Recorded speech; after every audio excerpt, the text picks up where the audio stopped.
Assalamualaikum warahmatullahi wabarakatuh. Perkenalkan, saya Mita Fatimah. Di sini saya dan teman saya akan mempresentasikan model dan strategi pembelajaran active learning, di mana di sini saya kelompok 5 dan yang akan dibahas di bawah ini rumusan masalahnya, yaitu pengertian active learning sendiri, apa saja jenis-jenis active learning, dan bagaimana cara mengaktifkan siswa. Begitu. Assalamualaikum warahmatullahi wabarakatuh. Di sini langsung saja saya akan menerangkan poin yang pertama, yaitu pengertian active learning. Nah, kata aktif dari bahasa Inggris itu yang artinya giat, bersemangat begitu. Sedangkan learning di sendiri berasal dari kata learn yang berarti mempelajari. Dari kata kedua tersebut, aktif dan learning dapat diartikan bahwa dengan mempelajari sesuatu dengan aktif atau bersemangat dalam hal belajar. Nah, konsep sendiri active learning ini atau cara belajar yang aktif dapat diartikan sebagai anutan pembelajaran yang mengarah pada pengoptimalisasian pelibatan intelektual dan emosional siswa dalam proses pembelajaran. Nah, diarahkan untuk siswa itu harus mempelajarkan siswa sebagaimana belajar memperoleh dan memproses perolehan belajar tentang pengetahuan. Active learning bukanlah sebuah ilmu dan teori, tetapi merupakan salah satu strategi partisipasi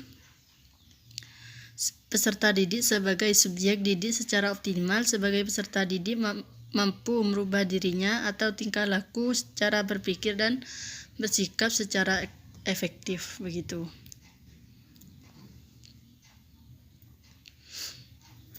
Pada hakikatnya, konsep ini adalah untuk mengembangkan keaktifan proses belajar mengajar baik dilakukan guru atau siswa. Jadi, active learning ini tampak jelas adanya guru aktif mengajar di satu pihak dan siswa aktif belajar di lain pihak begitu. Nah, sedangkan tujuan model pembelajaran active learning adalah dapat meningkatkan keaktifan dan pemahaman siswa serta kegiatan belajar aktif yang menyenangkan begitu. Dari pembelajaran tadi akan memotivasi dan meningkatkan semangat belajar siswa untuk menjadi yang terbaik.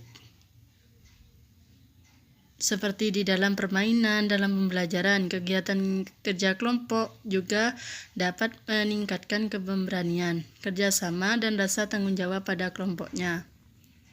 Assalamualaikum warahmatullahi wabarakatuh. Perkenalkan, nama saya Komariatul Zamania. Di sini saya akan melanjutkan materi kedua, yaitu mengenai jenis-jenis active learning. Jadi semua jenis pembelajaran itu cenderung memiliki tujuan yang hampir serupa, yakni pemberdayaan sikap, pengetahuan, dan keterampilan.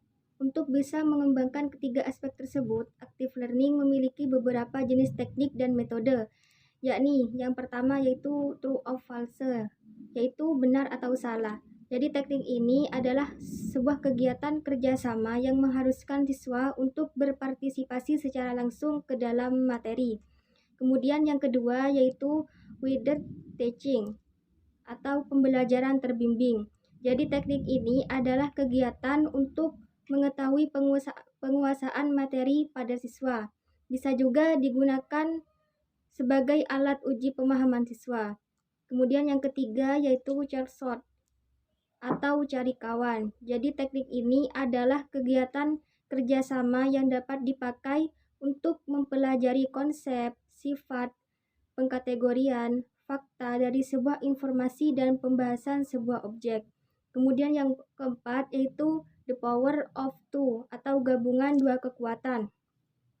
Jadi teknik ini merupakan kegiatan belajar yang dipakai untuk menjelaskan kegunaan dari kerjasama dalam pembelajaran kooperatif. Kemudian yang terakhir yaitu rotating roles atau permainan bergilir.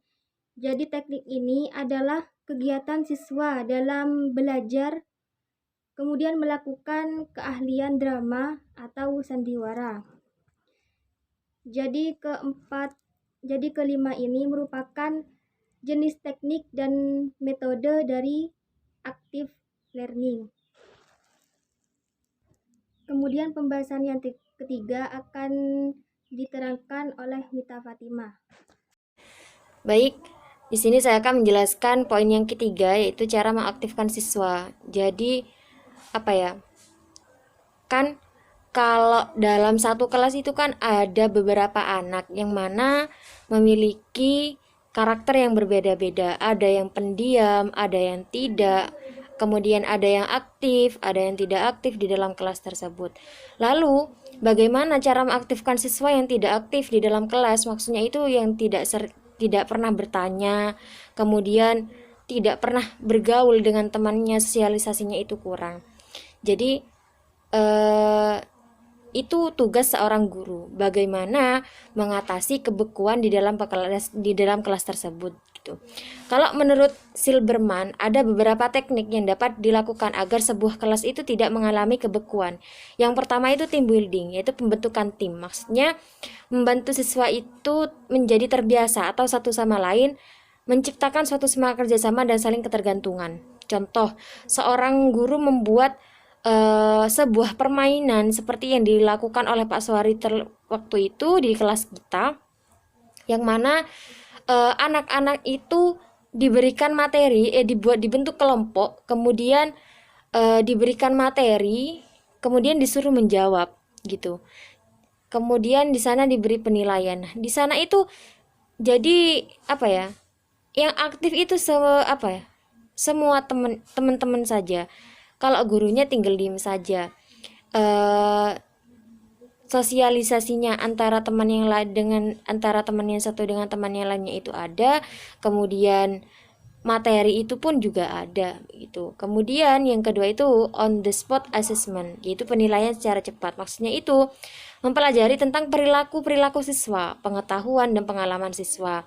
Kemudian yang ketiga itu immediate learning involvement, yaitu keterlibatan belajar seketika. Maksudnya itu menciptakan minat awal dalam pokok bahasan.